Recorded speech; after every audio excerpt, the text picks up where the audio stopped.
Hello and welcome back to this new edition of News Today. Without delay, let's explore the headlines first. Union Budget 2024-25 announces the scrapping of angel tax for all investors. Budget 2024-25 calls for Centre to partner with private sector to develop Bharat small reactors. Union Budget announced corridor projects for Vishnupad and Mahabodhi Temple. Defence Research and Development Organisation successfully flight tests Phase 2 ballistic missile defence system. India and United Kingdom launched ambitious technology security initiative. The State of Food Security and Nutrition in the World Report 2024 released. In our first news, we dive into the Union Budget 2024-25 and its exciting announcement, the scrapping of the angel tax for all investors. This change, set to take effect on April 1, 2025, is set to transform India's startup ecosystem, creating a more robust and supportive investment environment. First, let's break down what the angel tax is. Introduced in 2012 under the Finance Act, it falls under the provisions of Section 56 of the Income Tax Act 1961. The angel tax is imposed on funding raised by unlisted companies or startups if their valuation exceeds the company's fair market value or FMV. FMV refers to the price set for selling or purchasing an asset in the open market. The excess amount is treated as income and taxed at a rate of 30.9%. The original purpose of the angel tax was to curb money laundering and prevent tax avoidance. Now let's understand why is the government scrapping this tax. To begin with, it reduces the compliance burden for startups. The methodology used to assess FMV, the discounted cash flow or DCF method, has been considered unfavorable for startups. DCF evaluates investment by discounting estimated future cash flows, a method not ideal for fledgling companies. Additionally, the angel tax has been a deterrent to foreign direct investment into India. Abolishing it aligns with the government's Startup India initiative, promoting ease of doing business and encouraging investment. Speaking of the Startup India initiative, it was launched in 2016 with the objective of supporting entrepreneurs, building a robust startup ecosystem, and transforming India into a country of job creators instead of job seekers. This initiative is implemented by the Department for Promotion of Industry and Internal Trade.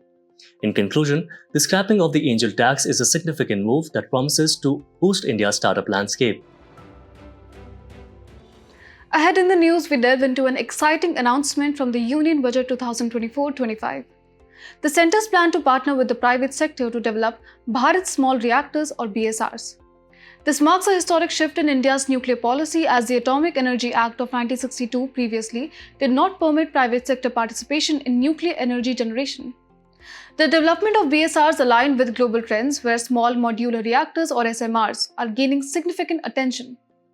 While SMRs are an entirely new concept involving factory-made, easily assembled reactors, BSRs are based on India's existing pressurized heavy water reactor technology. This innovation aims to enhance the contribution of nuclear energy in India's energy basket, where the current share of nuclear energy is 1.6%. Now let's explore small modular reactors. These advanced nuclear reactors have a power capacity of up to 300 megawatt per unit. Globally, there are more than 80 SMR designs and concepts, most of which are in various developmental stages. Apart from small modular reactors, there are two other types of reactors as well. These are large conventional reactor with power capacity of 700 plus megawatt and micro reactor with up to 10 megawatt of capacity. Now, why are SMRs significant? They have reduced fuel requirements and need less frequent refueling every 3 to 7 years compared to 1 to 2 years for conventional plants according to the IAEA. SMRs also save construction time as prefabricated units can be manufactured, shipped and installed on site. Importantly, they eliminate or significantly lower the potential for unsafe releases of radioactivity to the environment. In conclusion, the development of Bharat small reactors in partnership with the private sector represents a groundbreaking shift in India's approach to nuclear energy.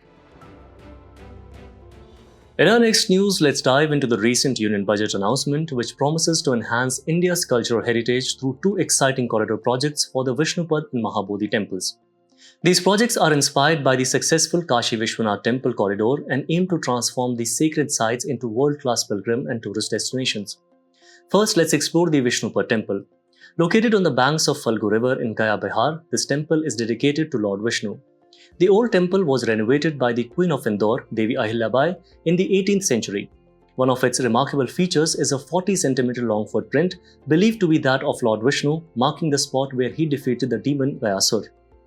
Now moving to the Mahabodhi temple, situated at the base of the Bodhi tree in Bodh Gaya, Bihar, where Buddha attained Nirvana. The first shrine was built by Emperor Ashoka in the 3rd century BC.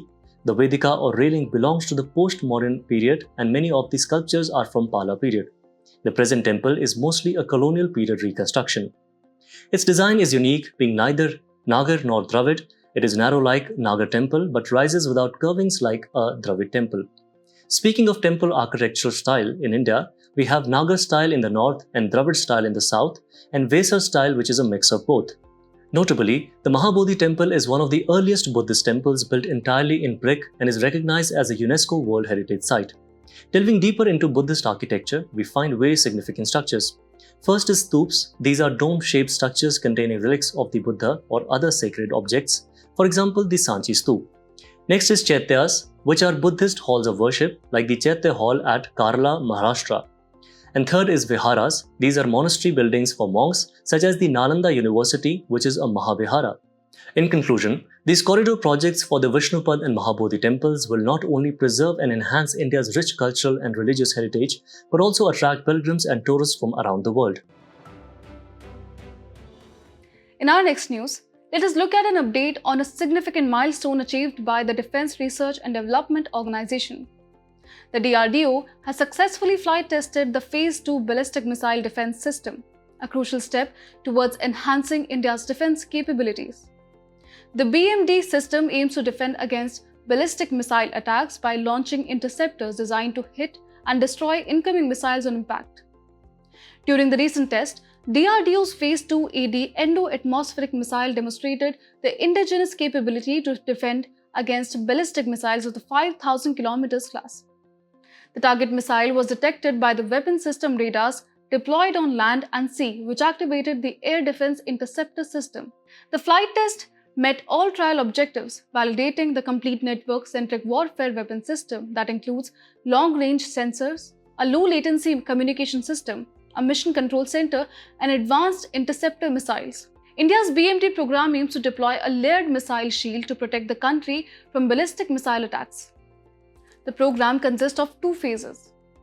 Phase 1 of the BMD, already deployed, can intercept ballistic missiles with a range of 2,000 km and consists of Prithvi air defense missile for exo-atmospheric ranges, that is 50 to 80 km, and the advanced area defense missile for endo-atmospheric ranges, that is 15 to 30 km. Phase 2 includes 2 missiles, AD-1 and AD-2.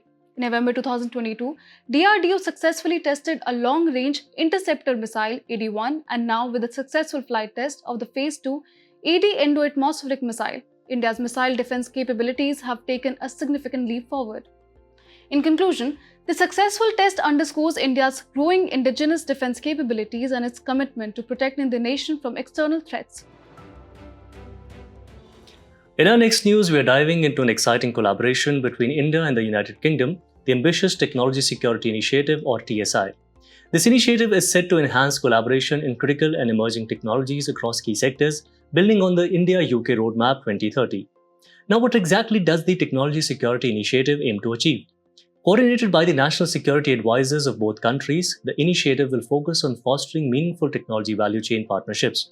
This means new bilateral initiatives will be launched, accelerating cooperation among government bodies, technology and research centers, industry and academia.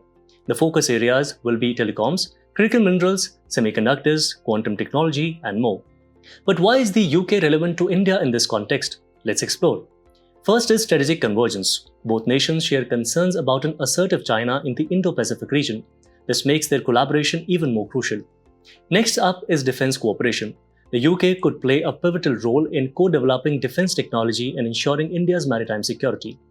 Joint military exercises like Ajay Warrior, Konkan and Cobra Warrior showcase their robust defense ties. Then there's trade and investment. Under the Enhanced Trade Partnership, both countries aim to double bilateral trade by 2030. They're also negotiating a free trade agreement, plus the India-UK Infrastructure Finance Bridge supports India's national infrastructure pipeline. Lastly, let's not forget civil nuclear cooperation. The UK has pledged to share advanced technologies with India, similar to what it shares with its top international partners. This promises significant advancements in India's nuclear capabilities. In conclusion, the Technology Security Initiative is a testament to the deepening ties between India and the UK. Moving ahead, the State of Food Security and Nutrition in the World Report 2024 has been released, collaboratively prepared by 5 specialized agencies of the United Nations: FAO, IFAD, UNICEF, WFP, and WHO. The report this year focuses on the critical theme of financing to end hunger, food insecurity, and malnutrition in all its forms. A new definition for financing food security and nutrition has been put forward in the report. This new definition addresses the absence of a coherent picture of the financial resources dedicated to food security and nutrition, an issue that has led to underfinanced areas, accountability problems, and difficulties in tracking progress. The report defines financing for food security and nutrition as public and private financial resources, both domestic and foreign, aimed at eradicating hunger, food insecurity, and all forms of malnutrition. It emphasizes the availability, access, utilization, and stability of nutritious and safe foods, while also focusing on strengthening the resilience of agri-food systems.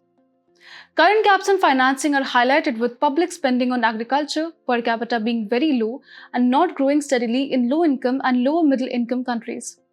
Furthermore, food security and nutrition receive less than a quarter of official development assistance and other official flows, indicating a lower priority among donors. The status of food security and nutrition presents a grim picture. The world is far off track in achieving Sustainable Development Goal 2, Zero Hunger. In 2023, 1 in 11 people faced hunger globally, with between 713 and 757 million people estimated to be undernourished. Additionally, an estimated 28.9% of the global population were moderately or severely food insecure. In summary, the State in Food Security and Nutrition in the World Report 2024 underscores the urgent need for coherent financing strategies to tackle hunger, food insecurity, and malnutrition. As we wrap up today's main news, let's take a moment for some quick updates. The Supreme Court urged a balance between railway infrastructure development and the right to shelter for people accused of illegally living on railway land. Right to shelter is a fundamental right which springs from the right to residence under Article 19, Clause 1, Subclause E, and the right to life under Article 21. The Supreme Court will examine the issue of the right to be forgotten concerning digital privacy. Right to be forgotten is also known as the right to erasure and deals with individual rights to have control of the use of personal data by organizations. Rajya Sabha Chairman expressed concern over the misuse of Rule 267, which allows the suspension of rules to discuss urgent matters. Rule 267 of Rules of Procedure and Conduct of Business is meant for exceptional circumstances and has been invoked only 6 times in 36 years.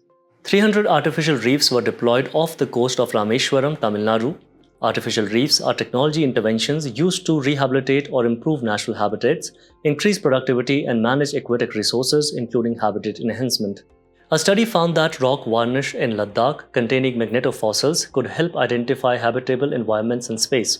Magnetofossils are fossil remains of magnetic particles produced by magnetotactic bacteria. Scientists discovered dark oxygen 13,100 feet deep in the Pacific Ocean. Dark oxygen, according to the study, is generated by metallic nodules present on the sea floor. These natural metal formations appear to catalyze the splitting of seawater into hydrogen and oxygen. Some smallholder farmers of Nagaland are replacing plastics with compostable bioplastic bags made from cassava starch. Bioplastics are bio-based polymers produced from renewable resources, including carbohydrates, vegetable oils, etc., in the presence of microorganisms. The Reserve Bank of India, in a review, revised framework for domestic money transfer. The framework for domestic money transfer was introduced in 2011. The framework is revised by RBI under the Payment and Settlement Systems Act 2007. Bolivia became a full member of Mercosur. Mercosur is the southern common market in Latin America. It was established by Argentina, Brazil, Paraguay, and Uruguay in 1991 and subsequently joined by Venezuela and Bolivia. Sangameshwar Temple is submerged due to flooding in Krishna River. Sangameswara Temple in Nandyal district of Andhra Pradesh submerges annually in the backwaters of the Sri Sailam Dam. It is a Nagar-style temple dedicated to Lord Shiva.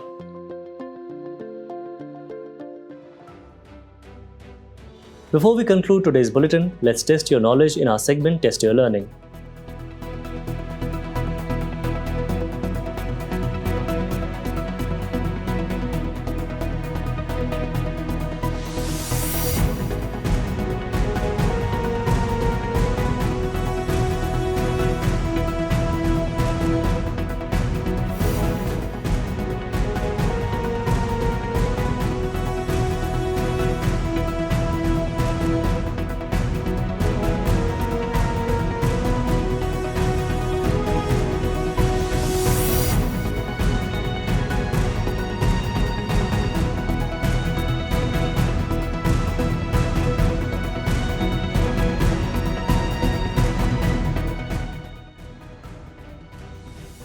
Thank you for tuning in. We hope you enjoyed this edition of News Today. For the quiz solutions and to download the PDF version of News Today, please visit the links provided in the description below.